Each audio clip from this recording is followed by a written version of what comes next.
और आज देश भर में लोग उन्हें अपने अपने तरीके से याद कर रहे हैं। वो उनके बारे में क्या सोचते हैं या उनके वक्त में कौन से फैसले कैसे हुए, क्या हुए। लेकिन मुझे बड़ी क्लैरिटी के साथ जो एक बात उनके संसद के स्पीच की भी याद आती है, जब उन्होंने अपनी खामोशी को लेकर एक शेर पढ़ा था और जाते जाते ये भी कहा था कि मैं उम्मीद करता हूँ कि इतिहास मेरा उदार मूल्यांकन करेगा। आपको लगता है कि उनके साथ अब आने वाले वक्त में जस्टिस हो पाया, या जो उन्होंने कहा था कि उनका उदार मूल्यांकन इतिहास करेगा, कर पाएंगे हम उनके साथ वो न्याय? वो तो होना ही है। उन्होंने कई अच्छी चीज़ें की थी, कई अच्छे कदम उठाए हैं। उन चीज़ों का जो परिणाम धीरे धीरे आएगी, तो मैं समझता हूँ कि जैसे कई बार हमने देखा डॉक्टर अम्बेडकर है, जब तक जवाहरलाल नेहरू थे उनका नाम निशाना नहीं होता था, और नेहरू परिवार के राज में कभी उसकी नाम नहीं लिया जा सकता था। आज उनकी नाम चमक रही है। तो इसीलिए मैं समझता हूँ कि मनमोहन सिंह का भी ऐसे ही होगा। वो कोई प्रचार नहीं करते थे, कोई मीडिया उनके लिए कोई लगा इन्हें उन्होंने खरीदा नहीं था जिसको उनको एक प्रकार से उनकी प्रचार कर सकते, ऐसा उन्होंने कभी नहीं किया था। तो इसीलिए उनकी कम प्रचार हुई। आपकी कोई पर्सनल एक्सपीरियंस उनके साथ ऐसा, या कोई अभी कोई ऐसी बातचीत जो आपको उनके साथ लास्ट हुई हो, या हम तो कोई ऐसी मीटिंग जिसने एक खास इम्प्रिंट जहन में छोड़ा हो? नहीं, हम पहले मैं बता देता हूँ, जब वो प्रोफेसर थे दिल्ली स्कूल ऑफ इकोनॉमिक्स में, मैं भी प्रोफेसर IIT में हो गया था, उनकी चेयरमैनशिप में मैं निर्वाचित भी हुआ था। और मैं समझता हूँ कि उस समय से मैं उनकी सारी इकोनॉमिक्स जानता हूँ। वो मेरी इकोनॉमिक्स जैसी थी, फ्री मार्केट, हमें सोशलिज्म की आवश्यकता नहीं है, सोशलिज्म से हम आगे नहीं बढ़ सकते, 3.5% पर प्रतिवर्ष से जब आगे बढ़ नहीं सकते, और हमें 7-8% में बढ़ना है, तो फिर हमें मार्केट इकोनॉमी लाने के लिए ये भी थे। तो इनके साथ तो हमारी बात होती थी। जब पहली कदम जब चंद्रशेखर प्रधानमंत्री थे, जो हम लोगों ने उठाया, उस समय ये हमारे एडवाइज़र थे। ये पहले जिनीवा में चले गए थे, फिर हमने उनको जिनीवा से बुला करके हमारे advisor to the prime minister उनको बनाई थी। और उनके साथ और मोंटेग सिंह अहलूवालिया जो मेरे सेक्रेटरी थे मिनिस्ट्री के, हम 3 लोगों ने इस सारी चीज़ की ढांचा बनाई, और उसके बाद नरसिम्हा राव आए, उन्होंने इसको क्रियान्वित किया। तो उसमें ये फाइनेंस सेक्रेटरी थे मोंटेग सिंह, और ये थे मंत्री, और इन्होंने 3.5% से 5 साल के अंदर 8% कर दी थी। और दुनिया में एक चमक आई है हमारे देश के बारे। तो ये तो इतना बड़ा योगदान है। इसी पर उसको काम बहुत किए, but he was a man of few words. कम बोलते नहीं, वो काम हाँ बोलते तो अपने के लिए तो बहुत कम बोलते थे, और आलोचना भी नहीं करते थे। और हाँ, कई ऐसे दोस्त थे, जैसे मैं था, तो वो प्राइवेटली अपने तरीके से अपनी बात को रखते थे। इनको सोनिया गांधी के काल में और राहुल गांधी के कारण वो बहुत दुखी हुए थे। उनका बड़ी धज्जी उड़ाई थी इन लोगों ने। आपको पता नहीं याद है कि नहीं, एक प्रेस कॉन्फ्रेंस में या एक पार्टी मीटिंग में जहाँ प्रेस भी थी, राहुल गांधी ने उनकी जो दस्तावेज थी उसको उठा करके सबके सामने फाड़ा था। इतनी बेइज्जती की उन्होंने उसकी की। और फिर ये 2G में आया, तो 2G में मैंने ही पब्लिकली कहा था कि इनका कहीं नहीं दोष है, और वो सब राजा जो कांग्रेस के लोग थे और DMK के लोग थे, उन्हीं का कसूर था। तो वो बच गए थे उसमें से। बट मैं समझता हूँ कि नेहरू परिवार जो है, वो उनको कभी जो महत्व देना चाहिए था नहीं दिया। इनफैक्ट आपने जिस तरह से ये अंतिम कुछ पंक्तियां बोली, मैं इसका जिक्र इसलिए भी करने वाली थी क्योंकि डॉक्टर मनमोहन सिंह की जिन 2 बातों पर प्रमुखता से आलोचना होती है, उसमें एक बिंदु ये आता है कि वो सोनिया गांधी के कंट्रोल पर चलते थे। एक बड़ा आरोप उनके ऊपर पूरे समय रहा कि वो तो फेस है, पीछे से जो काम करते हैं या सरकार चला रहे हैं वो गांधी परिवार है, स्पेसिफिकली सोनिया गांधी हैं।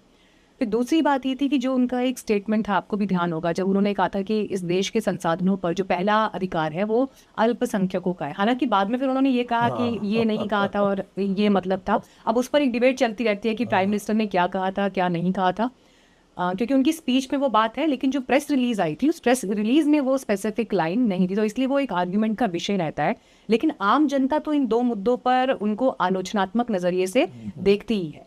और अगर आप उस दौर के मीडिया को याद करें, मैंने इनफैक्ट कल परसों एक पोस्ट भी किया एक्स पर, तो मैं उसमें ये लिख रही थी कि मीडिया ने जिस तरह से और जिस अंदाज में उनकी आलोचना की है, लेकिन उसके बावजूद जो विनम्रता, जो शालीनता और जो एक सभ्य व्यवहार उनका हमेशा सार्वजनिक जीवन में रहा है, वो एग्जाम्पलरी रहा है।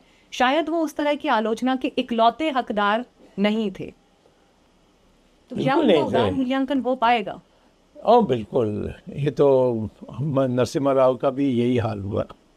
सिर्फ मनमोहन सिंह का क्यों कहते हैं, ये नेहरू परिवार का ये वीकनेस है ये, कि कोई और उभर के नहीं आना चाहिए, और ख़ास तौर पर कांग्रेस पार्टी से।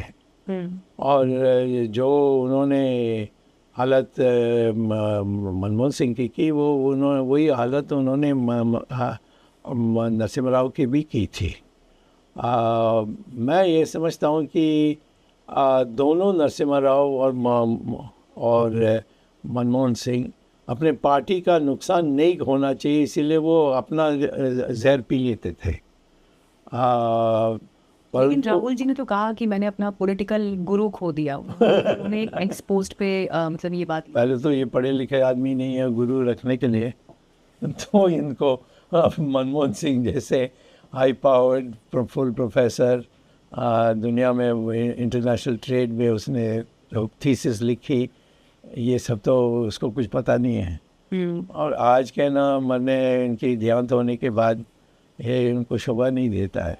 ये एक सस्ता मैंने अपने को सस्ता बनाया है, तो मैं उसको ज़्यादा महत्व नहीं देता हूँ। मैं इतना ज़रूर कहूँगा कि कभी मेरे सामने मुझे कहना नहीं चाहिए, क्योंकि मेरा उनके साथ ब्रेकफास्ट में जाना, मिलना, उनके परिवार से हमारे रिश्ते से, ये सारी चीज़ें उनके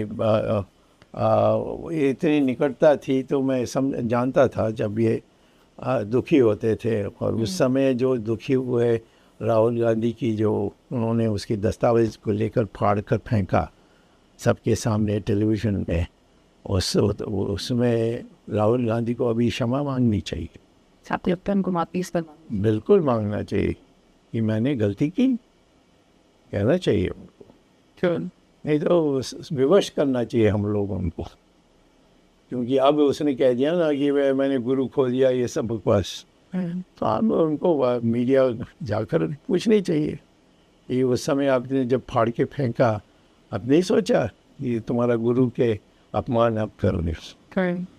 एक चीज़ जो हम और देख रहे हैं अभी इस पूरे वक्त में, वो ये कि जैसे ही मनमोहन सिंह जी के जाने की खबर आई, तो उसके बाद प्रधानमंत्री नरेंद्र मोदी ने, अब खैर वो प्राइम मिनिस्टर की पोस्ट पर है, तो उन्होंने एक शोक संदेश, जो राष्ट्र के नाम जो एक संदेश देते हैं, वो दिया। और उन्होंने अपने पर्सनल रिलेशनशिप जो मनमोहन सिंह जी के साथ रही वो बताई। गुजरात के चीफ मिनिस्टर रहे जिस दौर में, तो उस समय के संवाद का भी उन्होंने अपने उस भाषण में जिक्र किया। लेकिन हम देख रहे हैं कि एटलीस्ट एक वीडियो रिलीज हुआ, एक वीडियो के जरिए बात कन्वे की गई, लेकिन अब ये देख रहे हैं कि गांधी परिवार की तरफ से ऐसा कुछ नहीं हुआ। मतलब सोनिया जी क्या ऐसा एक वीडियो रिलीज कर सकती थी, या राहुल गांधी एक ऐसा वीडियो रिलीज कर सकते थे, कंसिडरिंग उनकी पार्टी से आने वाले देश के वो प्रधानमंत्री हैं, 10 साल तक उन्होंने सर्व किया। क्या आपको लगता है कि ये जो लैक ऑफ कम्युनिकेशन है, या सही समय पर सही तरह से कैसे एक मैसेज एक्सप्रेस करना है, इसमें नरेंद्र मोदी अपने ऑपोजिशन पर भारी पड़ जाते हैं? Do you think so? भारी तो पड़ेंगे नहीं, परंतु उन्होंने अपने शिष्टाचार मनमोहन सिंह के संबंध में जो दिखाया, उससे हम प्रशंसा कर सकते हैं। और जहाँ तक ये है, ये तो सिर्फ मनमोहन सिंह की एक प्रकार से बेइज्जती नहीं की, उन्होंने नरसिम्हा राव पे भी की थी। नरसिम्हा राव की लाश को तो उन्होंने उनकी जो पार्टी की ऑफिस में रखने नहीं दिया जी। और आखिर में उनको हैदराबाद ले जाना पड़ा और वहाँ लकड़ी नहीं मिली उनको, और इन्हें उनकी लाश आधा जली हुई पाई गई थी 2 बजे रात को। और फिर लोग, दूसरे लोग आकर के, पब्लिक आकर के इसको ठीक किया। तो ये कहाँ, ये इनको इतनी निष्ठा होती थी तो फिर जहाँ जवाहरलाल नेहरू के जगह में जो बड़ा मैदान बनाई है वहाँ नरसिम्हा राव का भी एक शिला रख दें और मनमोहन सिंह का भी रख दें, तो फिर मैं समझ सकता हूँ कुछ प्रायश्चित का है। बट ये इनका तो जिसको अंग्रेजी में कहते हैं। एक चीज़ ये सोच रही थी सर, जैसे आप ये, मैं जब आपकी बातों को ध्यान से सुन रही हूँ, अब अगर यहाँ से आगे बढ़ते हुए और बाकी पॉलिटिकल डिस्कोर्स की बात करें, तो आप जो बातें गांधी परिवार पर उनके किए गए बर्ताव के ऊपर जो टिप्पणियां कर रहे हैं, लगभग यही टिप्पणियां तो फिर प्रधानमंत्री नरेंद्र मोदी, चाहे गृह मंत्री अमित शाह और बीजेपी की जो बाकी बड़े नेता हैं वो सब भी करते हैं। लेकिन जो ये तो मैंने तो संसद का कॉन्स्टिट्यूशन का भी जो 75 वो तो पूरी चर्चा इन्हीं सब बातों पे शहीद हो गई। नहीं, यहाँ तक राहुल गांधी ब्रिटिश सिटीजनशिप में है, जिसके लिए मैंने केस डाली है, जिसके कारण उसकी भारतीय जो नागरिकता है वो रद्द हो जाएगी। उस पर तो नरेंद्र मोदी कुछ नहीं कर रहा है। उनके हाथ में क्या है करना, क्या कर सकते हैं? प्रधानमंत्री हैं, तुरंत राजनाथ जब होम मिनिस्टर थे, मेरी एक चिट्ठी पर उन्होंने शो कॉज नोटिस भेज दी, उसका जवाब नहीं दिया। तो अब वो अमित शाह को कहने चाहिए कि उनको कहिए कि आप 24 घंटे में जवाब नहीं देंगे तो हम आपकी सिटीजनशिप रद्द करेंगे, ऐसा बोलनी चाहिए।